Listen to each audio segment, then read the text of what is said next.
Bonjour, alors aujourd'hui, comment écrire de la musique avec Scratch? Alors je vais commencer par supprimer le lutin chat, puis je vais me rendre dans la bibliothèque des lutins, dans la catégorie musique.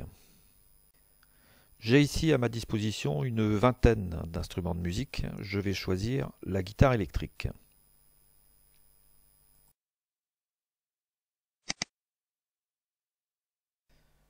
Je choisis maintenant la rubrique son dans les scripts et je glisse la première instruction vers mon espace de travail. En cliquant sur celle-ci,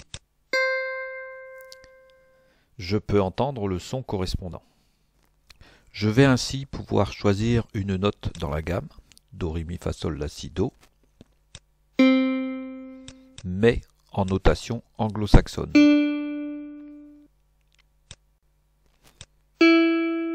C'est-à-dire C, D, E, F, G, A, B, C2.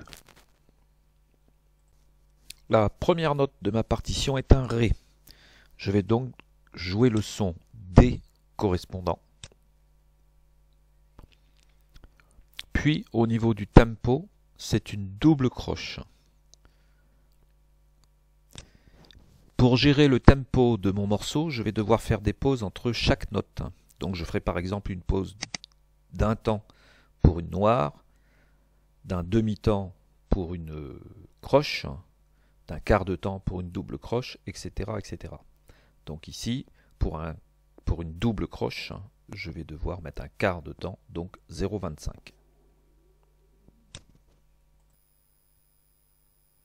La note suivante est un Sol, donc ce sera un G. C'est toujours une double croche. On fera donc à nouveau une pause de 0,25 temps. Et je procède de la même manière pour écrire les notes suivantes. En cliquant sur le bloc d'instructions que je viens d'écrire, je peux déjà entendre le résultat. En observant ma partition, si je compare les 6 premières notes aux 6 suivantes, je constate que c'est exactement la même chose. Donc plutôt que de réécrire l'ensemble de mes notes, je vais les insérer dans une boucle que je vais répéter 2 fois.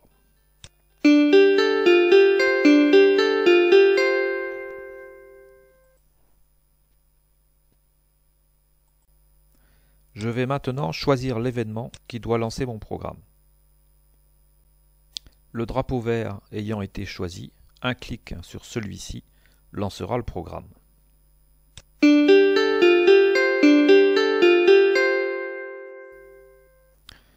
Je pourrais ainsi continuer à écrire toute ma partition en mettant les notes les unes derrière les autres, mais je préfère découper mon programme en blocs, comme je vous l'ai déjà expliqué dans un précédent tutoriel.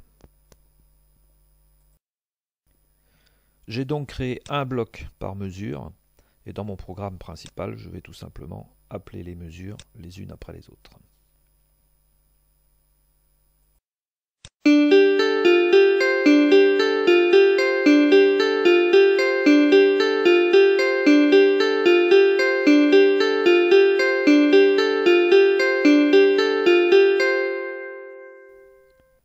J'ai terminé la programmation de la mélodie de mon morceau, je vais pouvoir maintenant passer à l'accompagnement. J'ai programmé la mélodie de mon morceau pour une guitare électrique. J'aurais évidemment pu choisir un autre instrument. Pour la partie accompagnement, je vais charger un autre lutin et je vais prendre cette fois-ci une basse.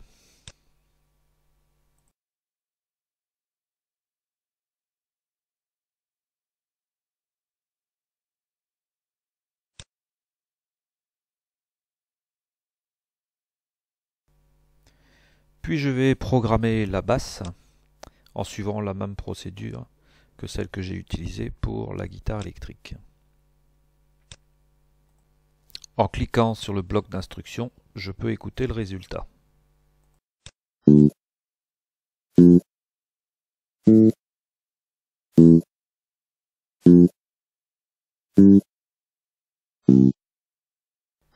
Puis en cliquant sur le drapeau vert, je lance les deux instruments.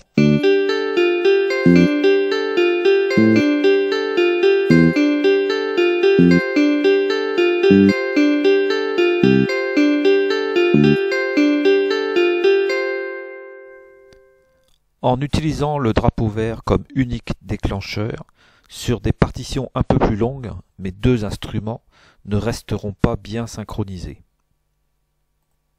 Pour éviter ce problème, je ne vais utiliser le drapeau vert que pour lancer le programme de mon instrument principal, c'est-à-dire ici la guitare électrique.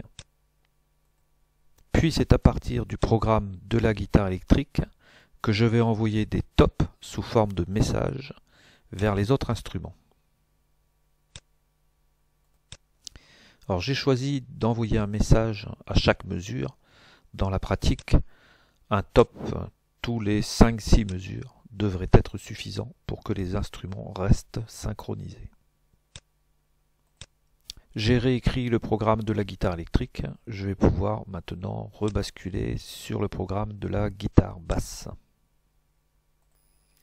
Pour la guitare basse, au lieu de lancer le programme lors d'un clic sur le drapeau vert, je lancerai chaque partie de musique lorsque je recevrai le message correspondant.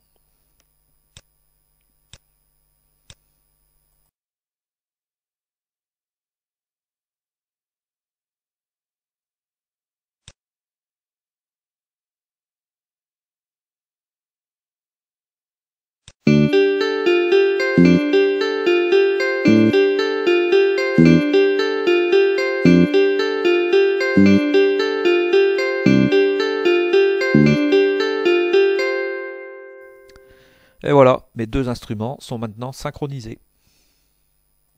On n'oublie pas d'ajouter au début du programme principal une instruction pour mettre le tempo à la bonne vitesse.